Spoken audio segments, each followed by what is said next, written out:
Olá pessoal, nós faremos agora o estudo do capítulo 7, O que a tecnologia revela, do livro Para Entender o Capital. Neste capítulo 7, David Harvey inicia a análise do capítulo 13 de O Capital, intitulado Maquinaria e Grande Indústria. Marx leu A Origem das Espécies e ficou impressionado com o método histórico de reconstrução evolucionária desenvolvido por Darwin.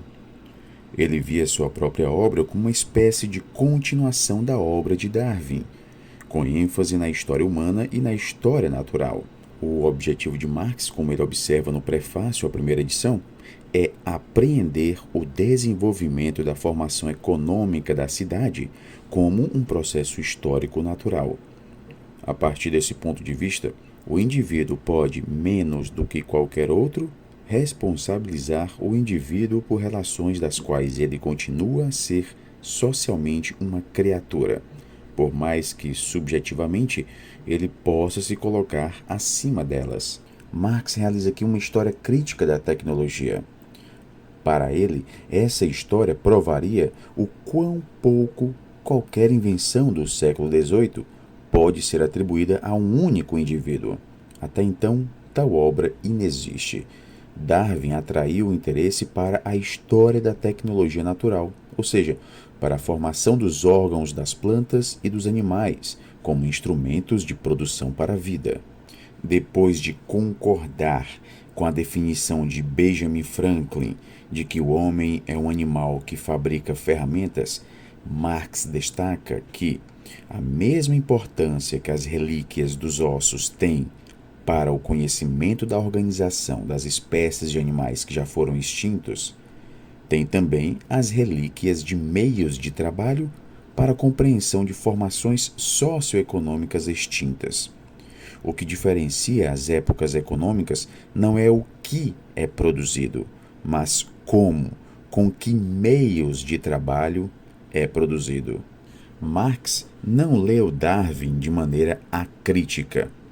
Para ele, o problema estava na concepção darwiniana de uma evolução puramente natural, sem nenhuma referência ao papel da ação humana na transformação da face da Terra. Mas o que Marx apreciava em Darwin era a ideia da evolução como um processo aberto à reconstrução histórica e à investigação teórica. Marx entende o processo evolucionário humano de maneira semelhante. É nesse ponto que se mostra sua ênfase nos processos, em vez de nas coisas. Para ele, a tecnologia desvela a atitude ativa do homem em relação à natureza, o processo imediato de produção de sua vida, e com isso, também de suas condições sociais de vida e das concepções espirituais que delas decorrem. Para ele, há relações sociais e as concepções mentais.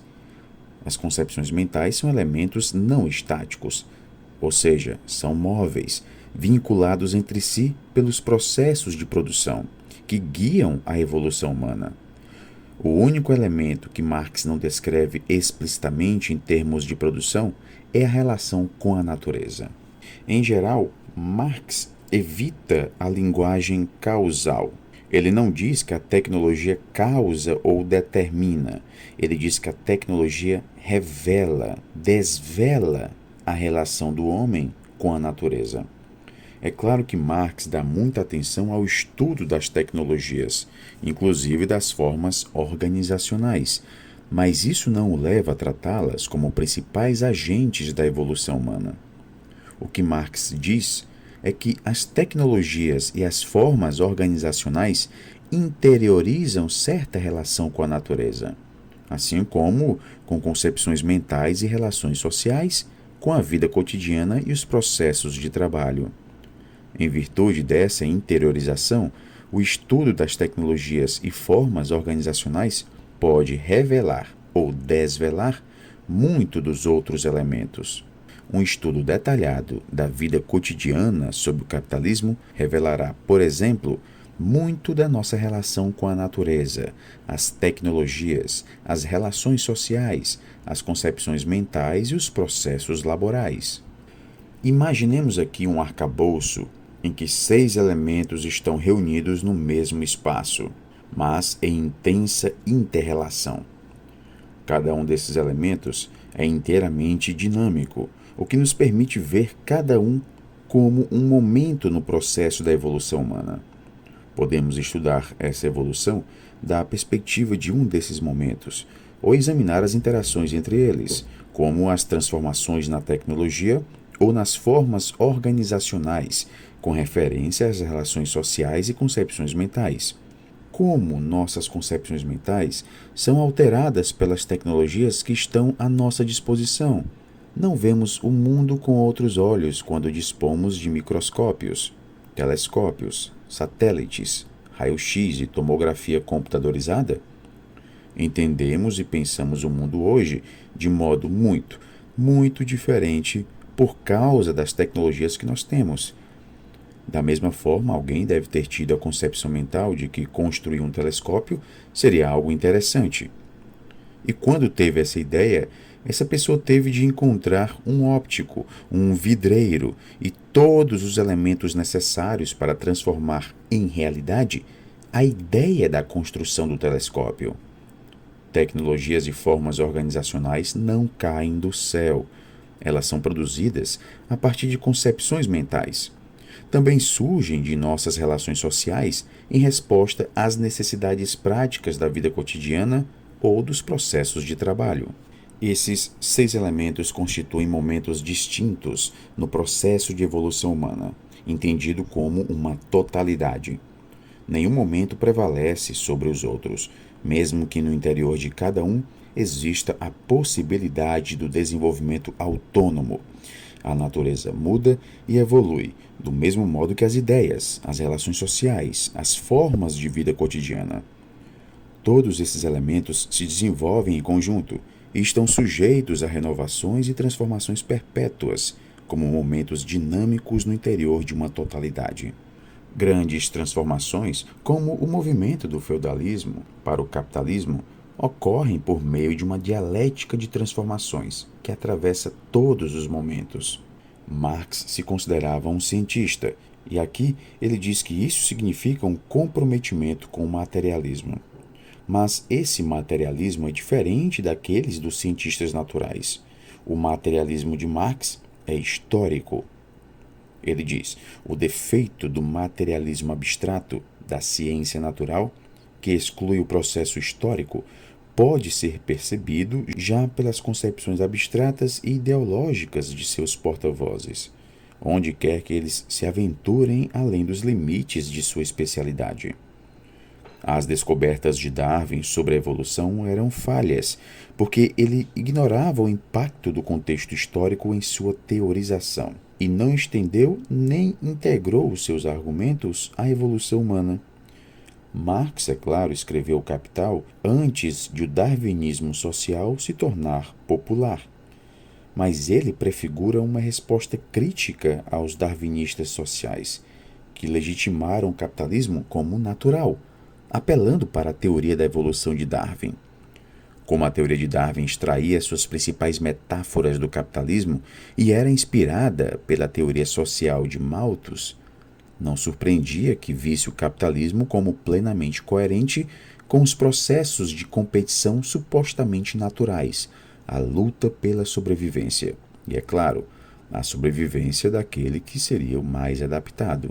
O argumento geral de Marx é que os cientistas, por não terem entendido o momento histórico e estarem impedidos por seus compromissos metodológicos de integrar a história humana a seus modelos de mundo, chegaram muitas vezes a interpretações desse mundo que se revelaram falsas ou, na melhor das hipóteses, parciais. Na pior das hipóteses, ocultaram pressupostos históricos e políticos sob uma ciência supostamente neutra e objetiva. Marx supõe que há uma base econômica sobre a qual se erguem os arcabouços do pensamento, assim como uma superestrutura política e legal que define coletivamente como tomamos consciência dos problemas e os enfrentamos. Essa formulação de Marx é ligada às vezes de modo determinista. A base econômica determina a superestrutura política e legal, Determina as formas de luta que são travadas nessa superestrutura. E conforme as transformações ocorridas na base econômica, determina os resultados das lutas políticas. Mas David Harvey não vê isso como um argumento que pode ser considerado determinista ou mesmo causal. Não é assim que o capítulo sobre jornada de trabalho é desenvolvido. Há alianças de classe, possibilidades conjunturais, mudanças discursivas nos sentimentos, e o resultado jamais é seguro. Mas há sempre uma preocupação tão profunda com a apropriação do tempo alheio, que a questão nunca se esgota. Trata-se de um eterno ponto de contestação entre direitos iguais no interior do capitalismo, que não chega jamais a uma solução definitiva. A luta pelo tempo é fundamental para o modo de produção capitalista. É o que a teoria profunda nos diz, e independentemente do que aconteça na superestrutura, esse imperativo não pode ser superado sem a derrubada do capitalismo. Em todo caso, as forças produtivas e as relações sociais não podem existir sem expressão e representação correspondentes na superestrutura política e legal. Claramente não é a intenção de Marx que esse modelo, base e superestrutura, opere de modo mecânico e causal, mas sim dialético. Nas sociedades pré-capitalistas ou mesmo na Roma Antiga, não havia uma luta concentrada em torno da duração da jornada de trabalho. Esse tipo de luta só faz sentido no interior das regras de um modo de produção capitalista. Questões formais como a duração da jornada de trabalho, semanal, anual ou vitalícia, vêm à tona precisamente por causa da estrutura profunda do capitalismo. O método realmente científico consiste em identificar elementos profundos que explicam por que certas coisas acontecem de determinada forma em nossa sociedade. Vimos isso na luta em torno da duração da jornada de trabalho, e podemos vê-lo também na luta em torno do mais-valor relativo, que explica por que o capitalismo tende a ser tão dinâmico tecnologicamente. Para Marx, as máquinas são usadas para produzir mais valor, e não para diminuir a carga de trabalho. Veja, a máquina é um meio para a produção de mais valor. Isso pode parecer estranho, dada a afirmação anterior de Marx de que as máquinas são trabalho morto e não podem produzir valor. No entanto, elas podem ser uma fonte de mais valor. A redução do valor da força de trabalho por meio da produtividade aumentada gera mais valor para a classe capitalista. E o capitalista que possui a melhor maquinaria adquirirá a forma temporária de mais valor relativo, que traz ganhos para o produtor com maior produtividade. Não admira que os capitalistas se apeguem à crença fetichista de que as máquinas produzem valor. Marx foi um dos primeiros a usar o termo revolução industrial e a torná-lo essencial para a sua reconstrução histórica. Mas o que constitui o cerne dessa revolução industrial? Foi ela uma simples mudança tecnológica, o fato de as ferramentas se tornarem máquinas? Consiste a diferença entre máquinas e ferramentas no fato de as máquinas serem uma fonte externa de força? A resposta a essas perguntas é igualmente afirmativa. A máquina da qual parte a Revolução Industrial substitui o trabalhador que maneja uma única ferramenta por um mecanismo que opera com uma massa de ferramentas iguais ou semelhantes de uma só vez e é movido por uma única força motriz, qualquer que seja a sua forma. Mesmo que os trabalhadores possam continuar a proporcionar a força motriz, em algum momento surge a necessidade de suplementá-la com uma fonte externa. A força hidráulica foi utilizada desde muito cedo, mas sua aplicação era limitada pela localização. A máquina a vapor liberou o capital da dependência de fontes localizadas de poder, porque o carvão era uma mercadoria que, em princípio, podia ser transportada para qualquer lugar. Mas cuidado para não superestimar essa invenção, porque a máquina a vapor não provocou nenhuma revolução industrial. O que se deu foi o contrário. A criação das máquinas ferramentas é que tornou necessária a máquina a vapor revolucionada. O carvão também eliminou a aguda rivalidade que havia limitado até então o desenvolvimento industrial, entre o uso da terra para a produção de alimentos e o uso de sua biomassa como fonte de energia. Enquanto a madeira e o carvão vegetal foram as fontes primárias de combustível, a disputa pela terra aumentou o custo tanto dos alimentos quanto dos combustíveis. Com o carvão, foi possível extrair a energia armazenada no período carbonífero e, com o petróleo, aquela armazenada no período Cretáceo.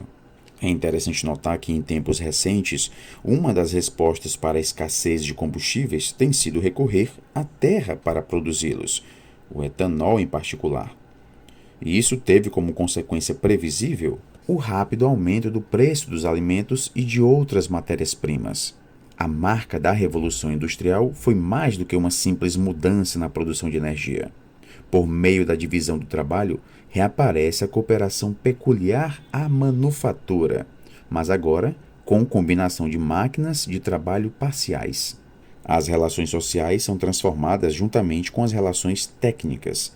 No lugar da máquina isolada, surge aqui um monstro mecânico. Marx adora esse tipo de imagem, cujo corpo ocupa fábricas inteiras e cuja força demoníaca, inicialmente escondida sob o movimento quase solenemente comedido de seus membros gigantescos, irrompe no turbilhão furioso e febril de seus incontáveis órgãos de trabalho. Não haveria novas tecnologias sem a existência prévia das necessárias relações sociais e habilidades laborais. As contradições do capitalismo, na forma em que surgem no período manufatureiro e artesanal, não podiam ser resolvidas com base nas tecnologias existentes.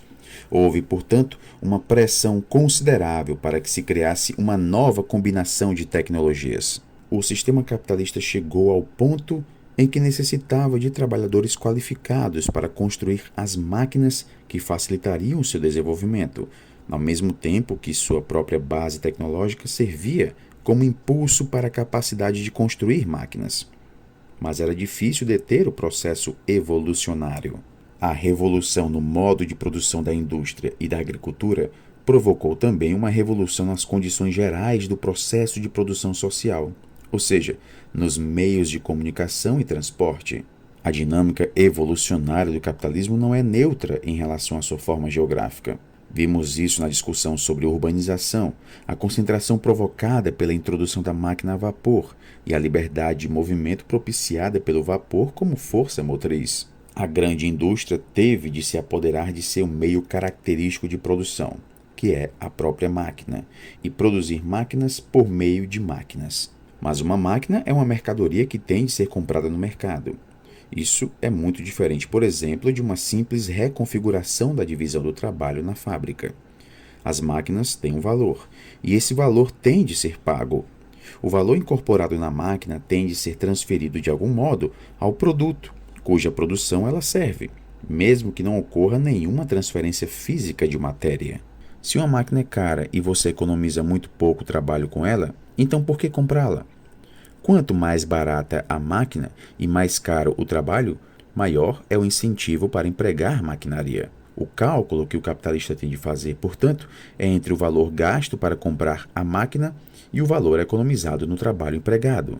Na América do Norte, a relativa escassez de trabalho encarecia o custo com a mão de obra e estimulava o emprego de máquinas, enquanto que na Grã-Bretanha, o excedente de mão de obra significava trabalho mais barato e, portanto, menos incentivo ao uso de máquinas. Esse cálculo das condições limitantes do emprego da maquinaria é importante, tanto na teoria quanto na prática.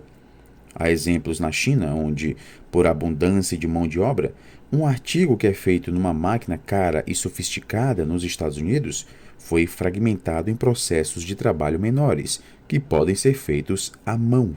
Em vez de empregar uma máquina muito cara e 20 trabalhadores nos Estados Unidos, você emprega 2.000 trabalhadores na China e ferramentas manuais. Esse exemplo refuta a ideia de que o capitalismo marcha inevitavelmente em direção a uma mecanização e a uma sofisticação tecnológica cada vez maiores. Dada a importância das condições limitantes e as relações de valor, todos os tipos de oscilação podem ocorrer no desenvolvimento das tecnologias mecânicas. De fato, as tecnologias mecânicas destruíram a base técnica que existia no período artesanal. Tornou-se muito mais fácil empregar mulheres e crianças sem qualificação técnica. Isso trouxe uma série de consequências. Foi possível substituir o salário familiar pelo salário individual. Nos Estados Unidos, desde os anos 70, os salários individuais caíram ou permaneceram praticamente constantes em termos reais, mas os salários familiares tenderam a crescer à medida que mais mulheres começavam a trabalhar. O que a classe capitalista ganha com isso são 2 trabalhadores pelo preço de um. O milagre econômico brasileiro nos anos 1960 foi igualmente dominado por uma diminuição catastrófica dos salários individuais sob a ditadura militar. Mas os salários familiares conseguiram se estabilizar, por causa não apenas do trabalho das mulheres, mas também das crianças. Nessa época, o trabalho infantil começou a ser empregado nas minas de ferro. Isso levou ao famoso comentário do presidente Emílio Garrastazu Médici, de que a economia vai bem, mas o povo vai mal. Há muitas circunstâncias históricas em que os capitalistas apelaram para essa solução para ganhar mais valor. A análise do salário familiar traz outras consequências. Na época de Marx, era muito comum que o homem, em especial nos países com que ele tinha familiaridade, distribuísse o trabalho para toda a família. Assim como é visto na obra A Situação da Classe Trabalhadora na Inglaterra, de Engels, Marx também, em sua obra, foca a corrupção moral decorrente da exploração capitalista do trabalho de mulheres e crianças, e as débeis tentativas da burguesia de conter essa degradação moral por meio da educação.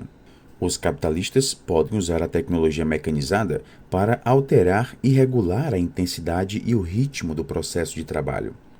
Com a tecnologia mecanizada, a velocidade e a continuidade são determinadas pelo sistema da máquina, e os trabalhadores têm de se adequar ao movimento da linha de produção, assim como nós podemos ver na obra Tempos Modernos, de Charles Chaplin. Ocorre aqui uma inversão nas relações sociais. Os trabalhadores se tornam apêndices da máquina. E nós finalizamos aqui esta aula.